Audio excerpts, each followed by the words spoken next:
Are you saying we're being fooled? Those are really strong words. You better tell us how, otherwise, this is just going to be another soap opera for us.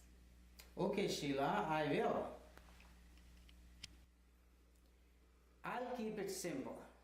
I'll give just 3 examples of why past returns, traditional star ratings, and industry's rules of thumb don't work.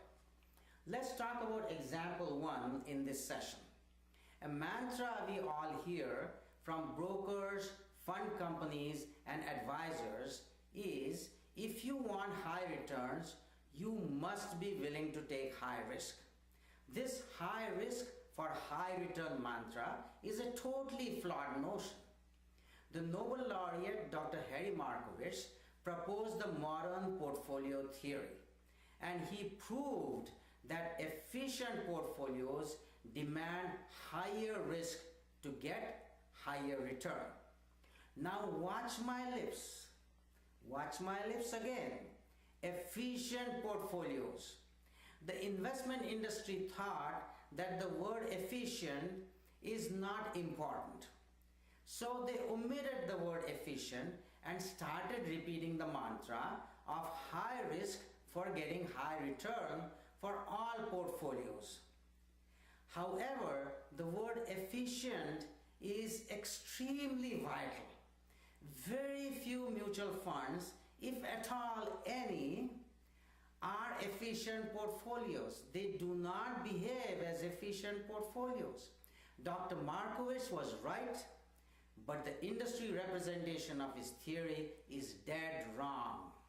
Our research of risk-return characteristics of 20,000 mutual funds over 15 years has shown the real facts. The facts are you don't need high risk to get high returns. See this graph and you will understand why. This is a risk-return graph showing mutual fund performance in 2008. The x-axis is volatility, which represents the variability of daily returns. It represents the riskiness of funds. The y-axis represents the annualized average daily return. The gray dots are the 20,000 or so mutual funds that are available to investors. The crosshairs represent the volatility and average daily return of S&P 500 in 2008.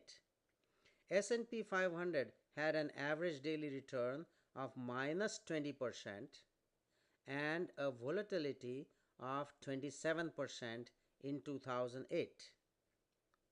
So what do you see? Do you see all the funds behaving as if they produce high returns for high risk? Certainly not. Look inside the cloud of 20,000 funds.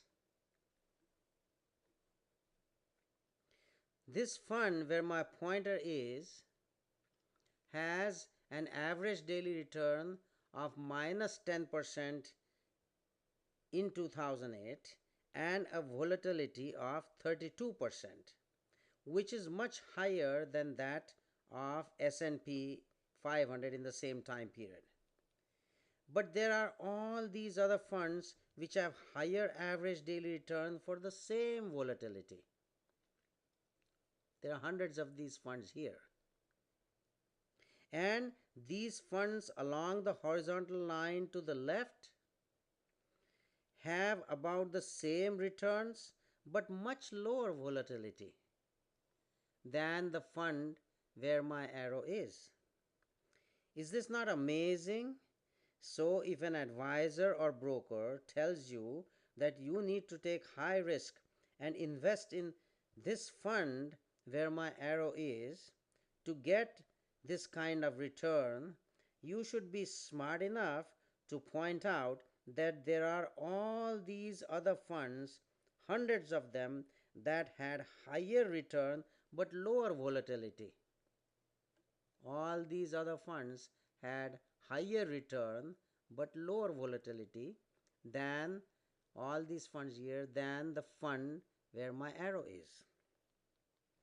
The mantra of high risk for high return does not apply to smart investors.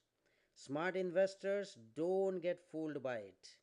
They want low risk and they simultaneously demand high returns.